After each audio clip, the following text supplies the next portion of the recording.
The internal affairs office. I'm sitting in internal affairs right now. Okay. So, what's happening over at DOC? Well, our two warrior tents that we are setting up will be done today by 12 noon. So we will have these two tents set up. There's already a restroom that's being installed right now. The plumbing's being worked on, and so it'll have its own restroom, one for females and one for males. And the domes, we're working on the domes, trying to finish that up, but that's still, the air condition is installed. They're still waiting on some renovations for the restrooms on the domes. DPW is taking care of that project, so I'm not sure when that will be done yet, but it's probably about 70% done. Give it some more time to finish it up. What about the status of positives, recoveries, active So cases? right now we don't have any prisoners that are COVID positive. We do have one that's in the hospital, but he has recovered from the COVID itself. He's there for other reasons now. Our staff are all, they're not COVID positive, but we do have two or three that are still out for, due to the side effects of getting COVID. They're still a little ill. But as of now, nobody is COVID within the Department of Corrections. Well, that's good to hear that everybody's doing Yeah. much better over Right. at DOC, because that was quite a scare, because there's nowhere you can really go. It's difficult to do social distancing inside a correctional facility. So, Right. but you guys are still moving forward with putting up the warrior tents, fixing the domes. So are you going to use them for other purposes, or what's going to happen? Well, the warrior tents, again, it's a good isolation unit, so it could be used for other things in the future. Patients with TB or some other things where they may need to be isolated. So we can always use that for other things. The restroom that's outside by it can also be used by our perimeter officers. We have officers on the perimeter area, so that restroom can actually be used for them too when they're out there. And again, it's just in preparation. We're hoping for the best, but you plan for the worst. And right now we're doing well, so hopefully we keep it that way, and we won't have to use those things. Yeah. Was there any update on getting any sort of rapid testing capabilities for the Department of Corrections? Any updates on So yes, so they're still working on that. We're probably a few weeks out from getting something set up. You're working with the public health on that, and so the rapid testing is going to be, I think we'll be able to do it within 15 minutes, I believe. And so that's going to be mostly used for our current population, to test them when there's symptoms, when they're having issues or things like that. So, but we're still testing all new confinees through the Guam police when they get arrested. Or before people bring new confinees into our facility, they're taken to a testing site and they're given a test. We've had a few refuse to take the test. And so we treat them as a positive until we know more. And so we put them at our isolation unit up at Post 7 in Manila. We have a quarantine unit up there that we were using.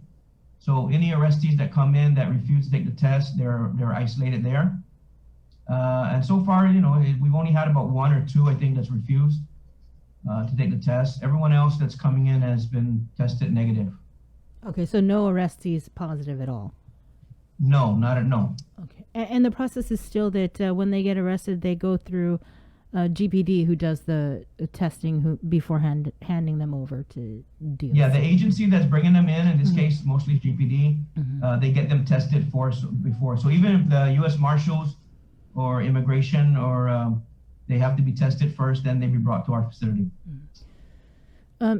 Anton, before we let you go, because we got to go over to Deredo, I wanted to follow up on something that happened earlier in the year that we were kind of talking about with the contract for, is it a master plan or a facilities assessment? Yeah, so a few years back, we have a grant from DOI to help develop a master plan for DOC, right? Start the phase for a master plan. That contract has been awarded, to a vendor. It was signed by the contract was signed by the governor, I believe, in August. Around August, it was signed. The issue we're having now, not necessarily issue, but it's taking some because of the restrictions placed on travel, those coming into Guam, you know, and of course the COVID in the mainland and some other issues. It's taking the gentleman, you know, a little bit longer for him and his team to come out here. They're hoping to come out here, if not by the end of January, maybe early February, to start the process. You know, hopefully they're also going to try to get the vaccine themselves, right, and see how that works. And hopefully with the vaccine, you know, maybe the travel restrictions or the quarantine restrictions that are in place now can be lightened up. But we're going to have to see how this thing develops. But there has been a contract awarded, and well, again, it's just the COVID right now that is kind of slowing everything up right now. Mm-hmm. Have you heard anything about someone who may have been arrested,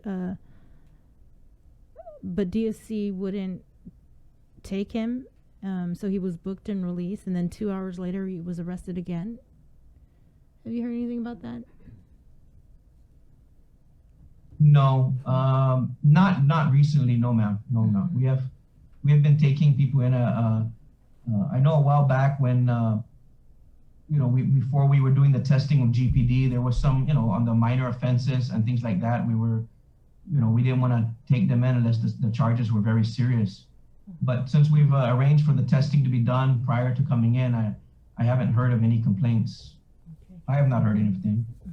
Mm-hmm. Incoming, is there anything new with incoming? Well, we already did one round of incoming. We do have our holiday incoming that's coming up, I believe, by the third week of January. We're still working on the schedule for that.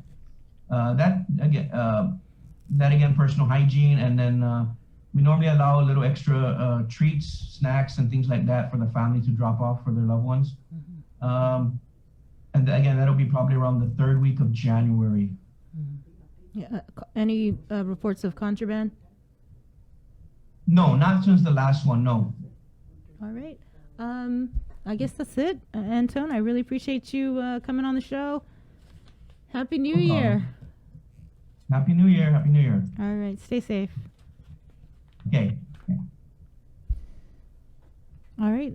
That was Antone Aguon, major with the Department of Corrections, giving us an update. They've got their warrior tents up. They're finishing up renovations to the dome.